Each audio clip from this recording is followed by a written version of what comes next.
Ooh, what's good, Commanders fans? So quick, Studs and Duds video. Happy Victory Monday, and shout out to the Raiders.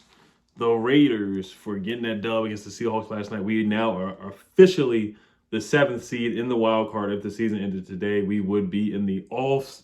We would be in the playoffs, but of course, we got 5 games left. We're 7-5, so we got 5 games left. We're in the stretch. We're in a playoff hunt, playoff run right now. This is real, man. It's do or die every week. We got to get it done. Giants 2 weeks in a row, man, or we get to bye and then we play them again. Big games, two big NFC East games coming up. But shout out to the Raiders for helping us out. That was a big help. It was a big help for sure. Josh Jacobs getting that 86-yard touchdown run. So, like I said, Victory Monday, it feels good, man. It feels really good to win. But let's get to studs here. Brian Robinson, man. That guy, he's a dog, man. Seriously. That he had a grown A-man game. He had a grown A-man game, seriously. 18 carries for 105 yards, 5.8 yards per carry, a touchdown catch, the nastiest run I've seen all year, 2 carries for 20 yards. I mean, he was just steamrolling, bulldozing, rumbling, bumbling, stumbling. Like, he was not getting stopped. It took at least 2 or 3 guys to bring him down.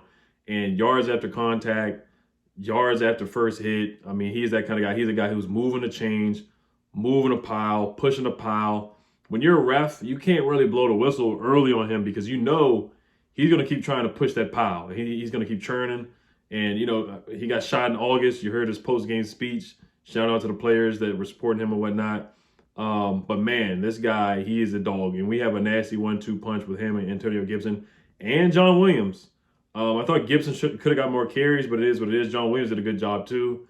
But Brian Robinson, he's a dog, man. And I know a lot of people are like, oh, you know, Gibson's better than him. A lot of people are debating that and whatnot. But let's just enjoy that we have 2 really good backs, a thunder and lightning combination. And when it gets cold outside, it gets nasty, the weather gets bad, and you're going to have to run the football.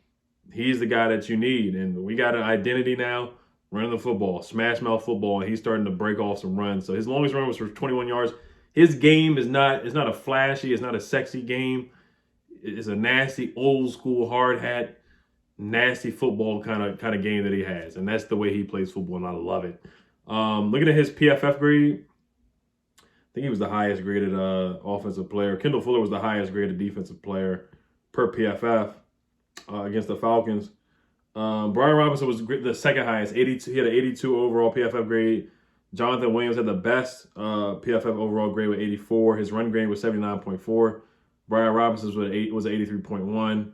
And a 60 run block grade and a 46 passing grade. So Brian Robinson, he was the best offensive player per PFF today or against the Falcons. Another guy was Jonathan Williams. I already talked about him, man. He had some really good runs. He didn't run much, but he was very effective. He had 4 carries for 22 yards, 5.5 yards per carry. His longest run was for 9 yards. He just runs angry. He runs nasty. He's quick too, man. He's explosive. I like Jonathan Williams a lot, man. He runs hard, man. We have a nasty trio of running backs right now. I wish J.D. McKissic was here, but it gave another opportunity to Jonathan Williams, and he's playing well, man. I want to see him get a couple carries against the Giants as well. So I thought he was a stud for a couple of carries that he got. John Bates, thought he played well. I thought he could have got more targets. He was open. There was a couple times where Heineke just wasn't looking his way. There was the one pass to Logan Thomas where Logan Thomas dropped it. It was kind of the pass was inaccurate, though, and I thought John Bates was open on that play.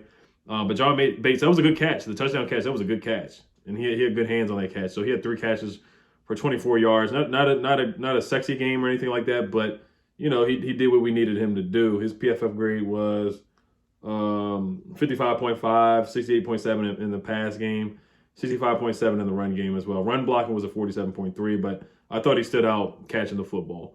Kendall Fuller, man. That screenplay they had to Drake London, or was it Zacchaeus, or whichever wide receiver it was, he snuffed that out and he stopped that. That was Cordarrelle Patterson. That was a big play by Kendall Fuller to get that stop right there. Also, the interception, that wasn't the easiest catch in the world. You know, we've seen corners drop interceptions a lot in Washington, and he came up with that big interception to close the game. So that was huge. Kendall Fuller, he was the best graded PFF guy. He was the best graded defender with a 79.5, 76.1 run defensive grade, 75.2 tackling grade, and a 78 coverage grade as well. So he was the best defender on the field per PFF. Another guy was John Allen. That 4th and 1 stop was huge.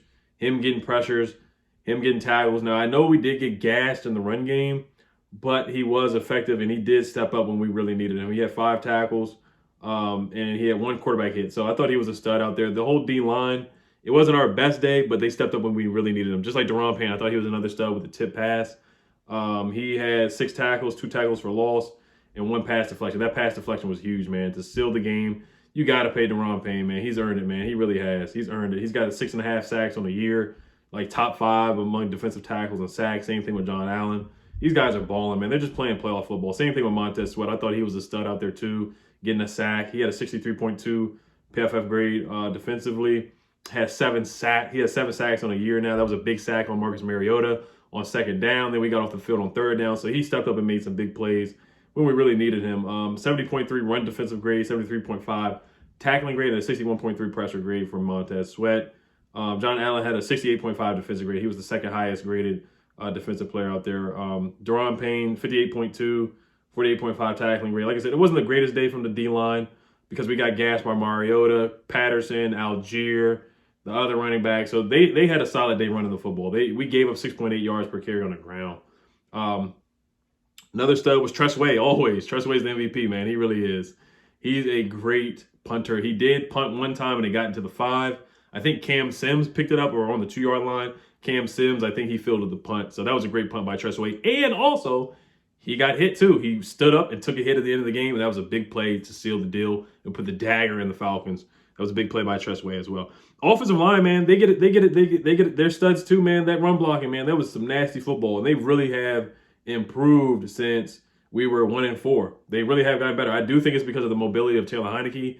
Like I said, with Taylor Heineke, when he gets pressured, he only gets sacked 27% of the time because he can move. You know, unlike Carson Wentz, you know, you're not a tree, you can move. Carson Wentz just can't move, and Taylor Heineke can move. Now, I get Carson Wentz has the better arm strength, the better arm talent, but Heineke, he extends plays, and we're not in 3rd and 14 anymore, or 2nd and 19 because we got sacked.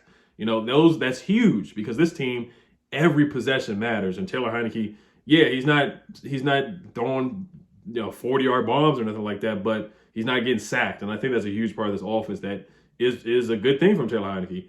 Looking at the offensive line grades real quick, Lano was a 66.6. Cornelius Lucas had a 78.5 grade. He had 26 snaps. Sam Cosmi had 36 total snaps. He had a 61.2 and a 58.9 run blocking grade. Andrew Norwell, 57.9. 70.7 pass block grade, a 60.7 run blocking grade. So Norwell has gotten so much better from earlier. He was getting steamrolled. He was getting bulldozed in the first half of the year. Who else? Sadiq Charles was pretty darn bad per PFF. 45.4 overall grade, but he had a 71.2 run blocking grade, a pass blocking grade, and a 41.7 run blocking grade. Who else was out there? Trey Turner, Sadiq, Cornelius, Lano, Larson. Larson had a solid day, 75.8 pass blocking grade, but a 54.2 run blocking grade, 57.9 overall. Looking at Heineke, he had the terrible interception. Then he overthrew Terry McLaurin. Then he had an almost interception before the half, but he did have a good pass to John Bates. He had a couple nice passes to Terry. Terry had 4 catches. He just hasn't targeted Jahan Dotson at all. He hasn't been involved. Curtis Samuel wasn't really involved. I mean, that's just our identity. I know Jahan's not getting the ball much when he had so far, but that's just not our offense. And I do feel bad for Jahan because he's so talented.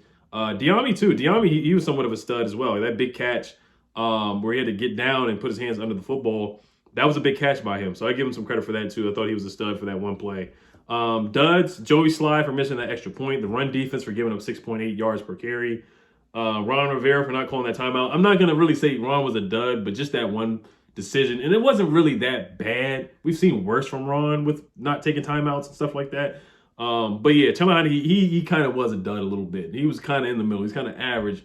But just that he should have really, could have threw 2 picks.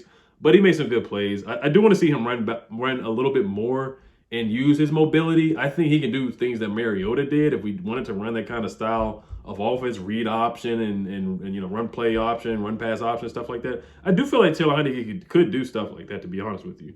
And that's really it. And Scott Turner, I thought he did a good job sticking to the run game and committing to the run like we have in the last couple of weeks. How many attempts did we have running the ball? We ran the ball 37 times, almost at 40 carries, which is what I want to see us do every week, run the ball at least 35 to 40 times. Other guys that stood out to me per PFF, their grades. Logan Thomas was the worst offensive graded player. Who else was at corner? Derek Forrest had a 45.1. Bobby McCain, 41.7. That's pretty bad. F.A. Obata, 39.3. David Mayo, 38.1. Ballstick, 30.8. That's pretty darn bad. John Ridgway, 29.2. Percy Butler, 61.7. Cam Crow, 64.4.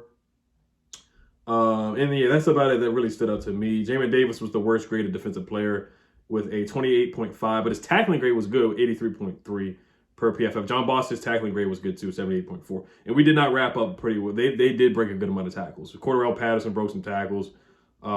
Derek Forrest did have the suplex, but they did break tackles. Their running back, Algier, he was a beast. I'm not going to lie. Algier, he's a good running back. He's a good running back.